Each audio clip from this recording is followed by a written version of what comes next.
नमस्कार साथियों। कल मैंने राहुल गांधी के न्याय यात्रा पर एक वीडियो बनाया था, तो हमारे कुछ पुराने कांग्रेसी साथियों ने हमसे सवाल किया कि भाई आप तो रसोइया दीदी और मनरेगा के मजदूरों के लिए संघर्ष करते रहे हैं, तो इस यात्रा में उनके लिए क्या खास है। हम लोग आपकी वीडियो से यह अपेक्षा कर रहे थे कि हमको यह पता चलता कि जो हमारी गरीब बहनें हैं, रसोइया दीदी हो गई, आशा दीदी हो गई, या जो मनरेगा के मज़दूर हैं, जिनको आज के तारीख में मज़दूरी भी समय पर नहीं मिल पा रहा है। ऐसा मनरेगा के इतिहास में पहली बार हुआ कि मज़दूरों को मज़दूरी भी समय पर नहीं मिल पा रहा है। शेष सुविधा जो कांग्रेस की बड़ी सोच थी कि मनरेगा के माध्यम से हम मज़दूरों को मज़दूरी से मुक्ति दिलाएंगे। नाम से साफ है कि रोजगार की गारंटी। रोजगार की गारंटी इतना शक्तिशाली शब्द है कि इसका क्षेत्र इतना बड़ा होना चाहिए कि भारत का 140 करोड़ जनता इसमें अपने आप को सेट करके गौरवान्वित महसूस करे कि हाँ, हम मनरेगा के एक सदस्य हैं, मनरेगा का कार्ड होल्डर हैं। और मजदूरी का कॉन्सेप्ट ऐसा हो कि जिसकी जैसी योग्यता उसको वैसा मजदूरी मिले, वैसा काम मिले, ताकि हर वर्ग, हर उम्र के लोग अपनी भूमिका भारत निर्माण के लिए स्वयं तय कर पाए। जापान, या एक बार हम लोग नेपोलियन के बारे में सुनते थे कि नेपोलियन से जब पूछा गया कि आपकी सेना बड़ी बड़ी सेनाओं से, अपने से कई गुना बड़ी सेनाओं से कैसे जीत जाती है, तो नेपोलियन ने इसका बहुत अच्छा जवाब दिया था कि मैं जब अपने नागरिकों से बात करता हूं तो उनको यह कहता हूं कि आप जो कुछ भी कर रहे हैं उसका संबंध आपके देश से है। आप अगर पढ़ रहे हैं तो आप ये सोचिए कि आप देश के लिए पढ़ रहे हैं। अगर आप खेल रहे हैं तो आप यह सोचिए कि आप देश के लिए खेल रहे हैं। और यह सोच जो राष्ट्रवाद उनके अंदर भरता है, वह केवल सड़क पर उछलने वाली राष्ट्रवाद नहीं होता है, वह परिणाम देने वाली राष्ट्रवाद होता है कि अगर हम फुटबॉल खेल रहे हैं तो वहाँ हमको जीतना है। अगर हम पढ़ाई कर रहे हैं तो पढ़ाई का आउटपुट हमको देश को देना है। तो ये एक बहुत बड़ी सोच होती है, और हमको लगता है कि मनरेगा में यह क्षमता है कि वह हर नागरिक को उत्पादन की ओर खींच सकता है, हर मजदूर को मजदूरी दे सकता है, हर कलम के मजदूर को अवसर दे सकता है। और जिनको लगता है कि हम राष्ट्र निर्माण में जैसी भागीदारी कर सकते हैं, जो हमारी हैसियत है, उस हिसाब से हम अपने देश निर्माण में हम अपनी भागीदारी कर सकते हैं। तो मनरेगा के प्रति मेरा यह सोच है। और सबसे बड़ी बात यह है कि राहुल गांधी जिस 5 न्याय को अपना यात्रा का आधार बनाए हैं, उसका सबसे पहला शब्द है युवा को न्याय। आज मोदी राज में सबसे ज्यादा दिग्भ्रमित हमारा यूथ हुआ है। यूथ को यह पता नहीं है कि हम कहां जा रहे हैं, हमारा भविष्य क्या होगा। एक समय 2014 में मैं खुद भी मोदी जी के साथ था, मोदी जी के विचारधारा के साथ था, क्योंकि उस वक्त उनका मुद्दा कंस्ट्रक्टिव था। सोचिए कितनी बड़ी बात थी कि जो कांग्रेस रोजगार गारंटी की सिर्फ बात करती थी, मजदूरों को सिर्फ 100 दिन काम देने की बात करती थी, उस वक्त नरेंद्र मोदी एक उम्मीद का आंधी लेकर के आए कि हम 2 करोड़ लोगों को नौकरी देंगे। नौकरी मतलब परमानेंट नौकरी, जीवन की गारंटी। और समान अर्थशास्त्री इस बात को मानते हैं कि 2 करोड़ लोगों को नौकरी होने का एक सीधा और साधारण मतलब है कि कम से कम 8 करोड़ एम्प्लॉयमेंट जनरेट होना। तो इतना बड़ा सपना लेकर के नरेंद्र मोदी आए थे। उन्होंने कहा था कि 120 लाख करोड़ रुपया ब्लैक मनी है देश का, स्विट्जरलैंड जैसे देशों में वो उनके पास वह लिस्ट है और वह पैसा भारत लेकर के आएंगे। तो इससे जो पैसे की कमी है, जो प्रोजेक्ट देश का पैसे की कमी के कारण रुका हुआ है, उस तरह का प्रोजेक्ट टाइम बॉन्ड रूप में पूर्ण होने लगेगा और देश में चारों तरफ खुशहाली आ जाएगी। इतनी पॉजिटिव सोच के साथ नरेंद्र मोदी 2014 में आए थे। उसके बाद जो उनका कदम हुआ वो सब इन सब चीजों के विरुद्ध था। हम सब छोटा ज्ञान रखने वाले लोग हैं, लेकिन यह जानते हैं कि अगर नोट बड़ा होगा तो ब्लैक मनी बढ़ेगा। कांग्रेस के समय में सबसे बड़ा नोट 1000 रुपये का था और जितना ब्लैक मनी उस वक्त नरेंद्र मोदी की सरकार कहती थी, नरेंद्र मोदी जब विपक्ष में थे, जब वो कहते थे, तो आज जब 2000 रुपया जब आया तो इसका मतलब साफ था कि ब्लैक मनी डबल होगा। उस वक्त के जितने अर्थशास्त्री थे उन लोगों ने भी कहा कि जो बड़े बड़े ब्लैक मनी रखने वाले लोग हैं, इंडस्ट्रियलिस्ट हैं, वो लोग करेंसी में नोट नहीं रखते हैं, ब्लैक मनी नहीं रखते हैं। वो लोग धन संपत्ति में लगाते हैं, सोना में लगाते हैं, फ्लैट खरीदते हैं, जमीन में ब्लैक मनी लगता है। उन सब लोगों ने मना किया। लेकिन हमारे मोदी जी इस तरह अहंकार के वशीभूत थे कि बड़े बड़े अर्थशास्त्रियों की बात को नकार दिया और नकार करके देश में जो नोटबंदी लागू किया उससे तमाम घर की औरतें पैसा विहीन हो गई। सबका जो बरसों बरसों का पैसा बच्चे से, पति से जो छुपा करके रखा था, वो सब पैसा उनके हाथ से निकल गया, सब बैंक में चला गया। मेरे पिताजी कहते थे कि तुम्हारा इंश्योरेंस तुम्हारा बैंक का पैसा नहीं है या इंश्योरेंस कंपनी का इंश्योरेंस नहीं है।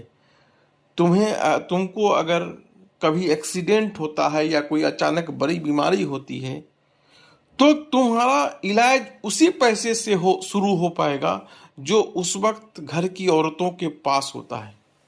और आप एक प्रकार से यह सोचिए, उन्होंने बड़ा स्पष्ट शब्दों में कहा था कि तुम हो तो परिवार के हर सदस्य का इलाज तुम करा सकते हो, क्योंकि तुम पर आर्थिक रूप से जो हमारा घर का तंत्र है वह निर्भर है। लेकिन जब तुम बीमार पड़ोगे तो तुम्हारे लिए वही पैसे घर से निकलेंगे जो तुम्हारी माँ, तुम्हारी पत्नी तुमसे छुपा कर रखी है। तो एक तरह से सोचिए तो जितने पुरुष थे, कमाऊ पुरुष थे, सब क्या इंश्योरेंस को मोदी जी ने जब्त कर लिया। तो समझिए, तो जो कह करके आए उसका पूरा विपरीत काम शुरू किया। राम मंदिर निर्माण का 22 तारीख को बहुत बड़ा आयोजन हुआ। हम सब सोच रहे थे कि हिंदू धर्म की स्थापना होगा, राम राज्य की स्थापना होगा, लेकिन वहां क्या हुआ? बीजेपी के अंधभक्तों ने शंकराचार्य को भी हिंदू मानने से इनकार कर दिया। अब वेद की वो नहीं सुनेंगे, अब वो नरेंद्र वेद की सुनेंगे। तो ऐसे में अगर हम लोग देखते हैं, जो भी विवेक वान हिंदू है वह इस बात को देख रहा है, समझ रहा है कि मोदी के इस कदम से हमारे वैदिक संस्कृति परंपरा पर घात हुआ है। इतना बड़ा नुकसान आज तक किसी भी आक्रमणकारी ने हमारे धर्म पर नहीं किया था जितना बड़ा नुकसान मोदी जी ने किया है। अब राम राज्य की बात है तो 70 साल के इतिहास में पहली बार ऐसा हुआ है कि सरकार खुलेआम बलात्कारियों के पक्ष में दिख रही है। चिन्मयानंद जैसे लोग साधु संत हैं, राम रहीम जैसे लोग साधु संत हैं, आसाराम बापू जैसे लोग साधु संत के भेष में घूम रहे हैं। तो सोचिए कि राम राज के विपरीत है मोदी जी, कि राम राज के लिए मोदी जी काम कर रहे हैं। यह हम सब के सामने सवाल है। आज राहुल गांधी निकले हैं। राम राज के जितने मुद्दे हो सकते हैं, युवाओं को अगर हम चाहते हैं कि वो आत्महत्या की मानसिकता से बाहर निकलें, तो उसके लिए एकमात्र साधन है कि उसके पास रोजगार का अवसर मौजूद होना चाहिए। सरकार रोजगार विरोधी नहीं होना चाहिए। साथियों, आप सबको पता होगा कि हमारे संविधान में अवसर को लेकर समानता की बात की गई है। उसके लिए हम सब उसके अधिकारी हैं, लेकिन आपको शायद ये नहीं मालूम होगा कि समानता का अधिकार सिर्फ सरकारी कामों में आपको उपलब्ध है। सरकार सरकारी तंत्र को निजी हाथों में बेच रही है। जो सरकारी सामानों को सरकारी कंपनियों को निजी कंपनियां खरीद रही है, क्या उस कंपनी में भी हमको समानता का अवसर मिलेगा? आप यह जान लीजिए कि आपको वहां कोई समानता का अवसर नहीं मिला। अब तो हालात यह हो गया है कि लेटरल एंट्री के नाम पर बड़े बड़े कंपनी के एजेंट सीधे जॉइंट सेक्रेटरी स्तर के पद पर बैठाए जा रहे हैं, जहां पर देश के सबसे तेजस्वी युवा आईएएस बन करके जब जाते हैं तो उनको कम से कम 10 साल का समय लगता है। इस तरह का घालमेल, इस तरह से निजी हाथों के हाथ में सरकारी संपत्ति को उनके हवाले किया जा रहा है और अवसर आपके हाथ से छीना जा रहा है। यह कोई आश्चर्य की बात नहीं है कि राहुल गांधी अपनी न्याय यात्रा में सबसे पहला मुद्दा युवाओं को न्याय के लिए उठाया है, और हमको लगता है कि हर युवाओं को इसके साथ जुड़ना चाहिए। इसलिए नहीं कि राहुल गांधी को हमको प्रधानमंत्री बना देना है, या इसलिए नहीं कि हम कांग्रेस को अगले चुनाव में मतदान कर देंगे, बल्कि इसलिए कि रोजगार हमारा मुद्दा है और रोजगार को नकारने वाली पार्टी को हम नकार देंगे। यह आह्वान के साथ हमको लगता है कि हम सबको राहुल गांधी के इस यात्रा का समर्थन करना चाहिए। और राहुल गांधी ने खुद कहा है कि उनका जो यह यात्रा है वह गैर राजनीतिक यात्रा है। तो उस दृष्टिकोण से भी जिन 5 न्याय को लेकर के राहुल गांधी हम सब के बीच आए हैं, कम से कम उन मुद्दों को एक ताकत प्रदान करने के लिए हम सबको राहुल गांधी के साथ खड़ा होना चाहिए। हमारा जो सबसे प्रमुख मुद्दा है वह यही है कि जो संविदा पर जितने भी कर्मी हैं, आप देख रहे होंगे कि सबको 5,000, 6,000, 8,000, 10,000 रुपया करके सब लोग नौकरी में लगाए हैं, और ये वही युवा हैं, और यह वही पैसा है जो ग्रामीण अर्थतंत्र को मजबूत करता है। अगर ग्रामीण क्षेत्र में जिस प्रकार से नीतीश कुमार ने बीपीएससी में से शिक्षकों की बहाली करके एक बड़ा आर्थिक बल ग्रामीण क्षेत्र को दिया है, अगर ऐसा ही आर्थिक बल हम इनका मेहनताना या जो हम कहते हैं कि इनका मानदेय बढ़ाएंगे नहीं, तो हम ग्रामीण क्षेत्र का अर्थतंत्र को मजबूत नहीं कर पाएंगे। क्योंकि आप सब लोग ड्रिप इरिगेशन के बारे में सुने होंगे। ड्रिप इरिगेशन क्या है कि प्लांट टू प्लांट, पौधे पौधे को उनके जड़ में बूंद बूंद पानी पहुंचाना।